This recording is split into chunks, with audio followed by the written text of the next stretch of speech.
Bonjour à tous et bienvenue dans notre nouvelle émission. Aujourd'hui, je vous emmène à Gien, une charmante ville située dans le département du Loiret, dans le centre de la France. Avec son magnifique château surplombant la Loire et ses ruelles pittoresques, Gien est un véritable bijou à découvrir. Suivez-moi pour une balade à la découverte de l'histoire, de l'artisanat et des saveurs locales de cette belle cité. Alors là, nous sommes à la manufacture de Gien. Nous allons découvrir tous les secrets de fabrication de la faïence qui est la spécialité de la ville. Bonjour. Bonjour Jade, vous allez bien? Ça va très bien. Ouais. Merci de nous accueillir à la manufacture de Gien. C'est ça. Ça fait combien de temps que vous travaillez ici? Alors déjà, je vous accueille avec plaisir. Et ça fait 38 ans que je travaille ici. Je suis un des plus anciens de la faïencerie de Gien. Fondée en 1821, la faïencerie de Gien est une véritable institution. Connue pour ses motifs décoratifs variés et colorés, la faïence de Gien est aujourd'hui célèbre dans le monde entier. Sa recette est tenue secrète et ses techniques de fabrication sont restées les mêmes depuis 2 siècles. Chaque pièce passe entre les mains de 30 faïenciers qui travaillent la pâte, moulent, façonnent, émaillent, cuisent et décorent. Cette étape s'appelle le calibrage, c'est bien ça? C'est ça, le principe du calibrage. C'est un principe qui est utilisé pour faire des assiettes. On va partir d'une galette qu'on va écraser avec une matrice. L'assiette va prendre la forme du moule et donner la forme intérieure. Et la matrice, la forme du pied à l'extérieur. Maintenant, on va passer à la phase d'émaillage où on va tremper l'assiette dans un bain d'émail. C'est une composition chimique de verre qui est broyée très très finement et qui est en suspension dans de l'eau. Après une première cuisson, on passe à la décoration.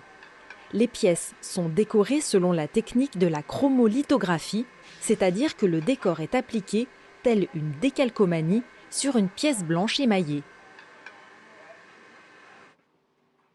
Les pièces d'exception sont quant à elles peintes à la main à l'aide de pigments de couleur créés en interne par le laboratoire de la manufacture. Il faut aux artisans au minimum 3 ans d'expérience pour maîtriser ces techniques qui nécessitent un geste sûr et précis. Donc en tout, avant la cuisson, il y a combien d'étapes? Avant la cuisson, nous avons donc l'étape du façonnage, Ouais, une cuisson biscuit, ouais, l'émaillage, la cuisson émail, ouais, la décoration, ouais. la cuisson décoration. Et après, on a le triage. Elles restent combien de temps dans le four, les pièces? Là, actuellement, on a un passage de 24 heures. Ah oui. Il faut être patient pour voir le résultat, c'est tout. Et là, c'est là qu'on découvre en fait si tout a Oui. bien fonctionné, tout le processus qui s'est Exactement. produit avant, si tout est bon et si Oui. on va pouvoir commercialiser les pièces. Absolument. Là, c'est là qu'on va découvrir si le décor a bien fondu dans l'émail, s'il n'y a pas eu de petits accidents de four. Ça peut arriver. D'accord. Si l'étape de la décoration a bien été faite, on a un atelier de tri ensuite qui va vérifier tout ça. Gien, c'est avant tout une ville chargée d'histoire. Ici, nous sommes au château de Gien, construit au XVe siècle à la demande d'Anne de Beaujeu, fille de Louis XI. Aujourd'hui, il abrite le musée de la chasse. Merci de nous accueillir au château de Gien. On est dans la salle d'introduction. Est-ce que vous pourriez nous la présenter, s'il vous plaît, Madame Lemaine? Bienvenue. Cette salle est en fait une salle qui est immersive puisqu'elle va être condensée de tout ce que le public va pouvoir voir dans ce musée qui est réparti dans les différentes salles du château. Aussi bien des tapisseries que des animaux naturalisés, que des trophées, que des trompes de chasse, que des sculptures, des peintures, des accessoires de chasse. Et ainsi, ils vont découvrir au fil de la visite les différents thèmes que sont la chasse au vol, la vénerie et la chasse à tir. Donc là, cette tapisserie représente une scène de chasse. Est-ce que vous pourriez nous expliquer de quand elle date et ce qu'on peut y voir? Alors oui, c'est une tapisserie ancienne qui date de François Ier et qui évoque justement la passion du roi François pour la chasse au vol. Ah. Vous en avez un exemplaire ici, mais vous en avez un à Chambord par exemple. Ah oui, d'accord. Ouais. Alors, passez par ici. Alors, qu'est-ce que c'est cette salle? Alors, cette salle présente une collection de chaperons. Alors, des chaperons, en fait, ce sont des coiffes qui sont destinées à aller sur la tête de votre rapace, de votre animal. On va couvrir ses yeux afin de ne pas le perturber. On emmène son oiseau coiffé sur le lieu de chasse. Ensuite, on le déchaperonne. Là, il fait un battement de tête pour récupérer son acuité visuelle et là, il est prêt à chasser. Vous m'aviez dit tout à l'heure que vous aviez un chaperon d'aigle qui venait de Chine. Je vois qu'il est ici, il est en cuir et en crin. C'est un chaperon du XXe siècle qui est en cuir et en crin. Et c'était un monsieur qui s'appelait Monsieur Mérite et qui était collectionneur. Il a fait don de sa grosse collection là-bas au Mucem de Marseille. Et donc du coup, il y a eu un dépôt ici de cet objet. Et précision, hein, tous ces chaperons sont faits sur mesure. Ce château vaut vraiment le coup d'œil. Et maintenant, je vous emmène dans un autre endroit emblématique de Gien, les bords de la Loire.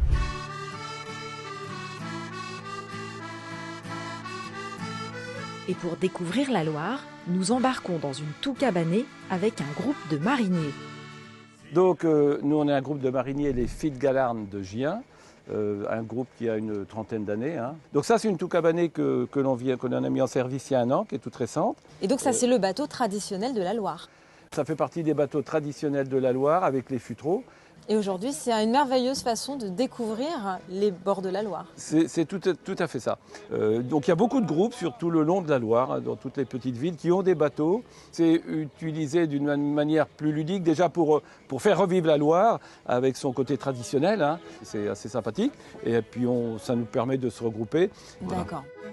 Dans le lit de la Loire, depuis je me sens bien.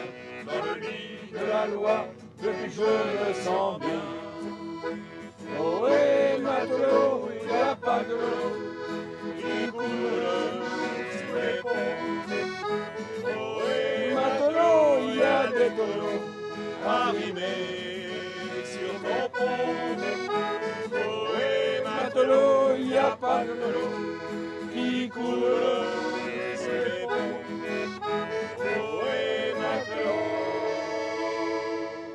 il y a ta Margot qui t'attend au ponton. Une tombée de la Gaba. Après cette immersion dans l'histoire et le patrimoine de la ville de Gien, place à la gastronomie, direction le Petit Bouchon pour déguster une spécialité du Giennois. Le chef Christophe Jamet nous reçoit dans sa cuisine pour nous faire découvrir un plat typique de la région, Bienvenue au restaurant Le Petit Bouchon. revisité avec une touche personnelle aux influences asiatiques. Alors, qu'est-ce que vous nous proposez? Un filet de merlu avec une sauce beurre blanc et un riz sauté. Eh bien, on va regarder ça. Alors, on va préparer le poisson. Poivre blanc, D'accord. le sel. Ensuite, après, pour la sauce beurre blanc, échalote, vin blanc, citron.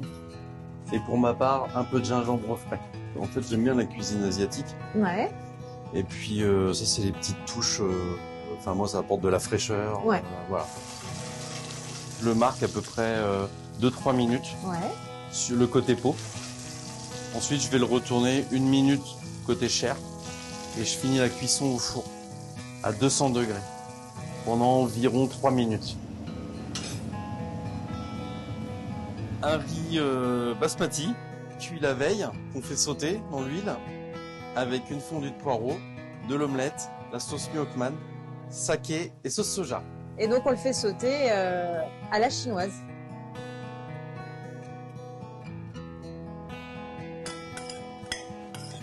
On va passer au dressage de notre Je me plat. suis toujours demandé comment on pouvait avoir une forme aussi parfaite.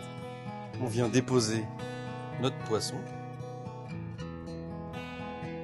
et une fleur de pensée. On peut goûter? Oui, bien sûr. J'aime beaucoup justement ce mélange. Je sens bien le goût de sauce de soja, même s'il est assez discret. Et le saké, enfin le mélange, Ouais. le Deokmam, C'est bon, je me rapproche. oui, tout en mais l'accommodant à la française. C'est ça. En fait, nos clients, ils ont quand même besoin de se retrouver dans la cuisine française. Mais ça permet de leur faire découvrir des arômes auxquels ils sont pas habitués au quotidien. Et maintenant, direction l'ancien hôtel de ville. Nous sommes ici devant l'ancien hôtel de ville de Gien qui avait été inauguré en 1862. Inutilisé pendant de nombreuses années, il vient d'être rénové du sol au plafond, à l'intérieur comme à l'extérieur. Les Giennois disposent maintenant de 4 salles magnifiques, comme cette salle des mariages et ses 3 lustres à éclairage LED. Alors je suis maintenant en compagnie du maire de Gien, monsieur Francis Kamal. Monsieur le maire, est-ce que vous pourriez nous donner quelques informations sur votre magnifique ville, notamment en termes d'attractivité et de dynamisme économique? Oui, bien sûr. Alors, Gien est une ville de 13 000 habitants, cœur de la communauté des communes giennoises, de 28 000 habitants, et avec un bassin industriel et économique assez dense et dynamique. De très belles entreprises ont leur siège ici. C'est aussi un lieu où on abrite un centre nucléaire de production électrique, la centrale de Dampierre-en-Burly. Le tout pour à peu près 8000 emplois salariés sur Gien, pour une ville de 13 000 habitants, et un taux de chômage, et on doit le rappeler, qui est assez faible, puisqu'on est à moins de 7% de taux de chômage, c'est en dessous la moyenne départementale, voire régionale. Et en termes de tourisme aussi, c'est une ville très attractive? Oui, alors c'est une ville qui a un certain nombre d'atouts. On travaille à son développement, à son attractivité. Nous avons la Loire, bien sûr, avec une activité touristique assez dense. Nous avons la faïencerie de Gien, qui est une belle manufacture, qui a fêté son bicentenaire il y a 2 ans maintenant. Le château-musée de Gien, qui abrite le musée de la chasse, puisqu'on est aux portes de la Sologne, et puis les coteaux du Giennois, avec une belle appellation d'origine contrôlée, qui fait la fierté des Giennois et du territoire. Est-ce que vous pourriez nous parler des relations qu'entretient Gien avec des villes chinoises? Je crois qu'il y a un partenariat, notamment avec la ville de Ruzhou, la capitale de la soie. Oui, vous avez raison. La ville a signé une convention de partenariat en 2017 avec la ville de Ruzhou. La spécialité de Ruzhou, c'est la soie. Nous, c'est la faïence de Gien. On est sur des produits de luxe qui sont des produits très connus et reconnus dans le monde entier. Donc voilà, ça pourrait être l'axe de travail entre nos 2 villes. D'autres relations culturelles ou économiques avec la Chine, les villes chinoises? Alors nous avons des relations régulières avec la Chine, avec des villes ou des provinces chinoises. Nous recevons régulièrement des délégations et nous avons eu le plaisir d'accueillir à plusieurs reprises monsieur l'ambassadeur de Chine en France, Lu Shai, qui est venu une première fois à l'occasion du festival des coteaux du Giennois. Et puis il est revenu avec son épouse, là dans un cadre plus privé, pour découvrir la ville. Si vous aviez un souhait à formuler, peut-être un appel, c'est peut-être l'occasion de passer un message à des entreprises chinoises. Est-ce que vous aimeriez par exemple que des entreprises chinoises, des Chinois viennent s'installer à Gien ou développer des relations avec des entreprises ou des Chinois? Nous sommes bien entendu prêts à accueillir des entreprises chinoises et leur faire découvrir notre patrimoine, leur faire découvrir nos atouts en vue d'implanter, pourquoi pas, des entreprises chinoises ici dans le bassin giennois. Merci Monsieur le maire. Merci à vous, Jade. Nous sommes ici dans les vignes du domaine de la famille Poupa, située sur les communes de Gien et de Briare. La famille Poupa est l'une des plus anciennes familles vigneronnes de la région. Déjà en 1650, l'un de ses ancêtres, Nicolas Poupa, y cultivait la vigne. Xavier Poupa, bonjour. Bonjour. Bonjour, enchanté. Quelles sont les spécificités des vins des coteaux du Giennois? Alors, il faut savoir que sur l'appellation des coteaux du Giennois, on travaille avec 3 cépages. Le Sauvignon, là on est dans une parcelle de Sauvignon qui nous sert pour l'élaboration de nos vins blancs. Et on a 2 autres cépages qui sont le Pinot Noir et le Gamay qui nous servent à l'élaboration de nos rosés et de nos rouges.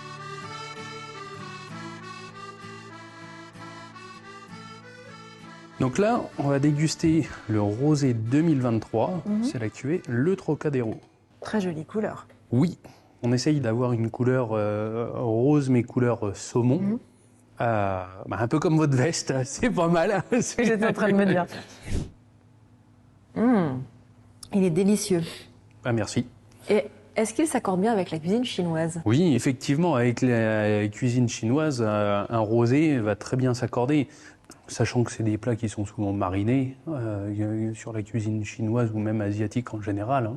Il y a des épices, donc la cuisine chinoise ira très bien avec un rosé. Donc là, on va continuer avec la dégustation d'un blanc rivotte 2022, Ouais, cépage Sauvignon. très bien. Santé, À votre santé merci. et de merci même. à vous pour Pas de la rien. visite et la dégustation. Avec plaisir. Gien est un véritable trésor d'artisanat, de patrimoine et de gastronomie. J'espère que cette visite vous a plu autant qu'à moi. Merci de nous avoir suivis dans cette découverte de Gien. On se retrouve très vite pour un nouveau voyage dans les campagnes françaises. J'ai mouillé dans la loi, mon excès dans le vin. J'ai mouillé dans la loi, mon excès dans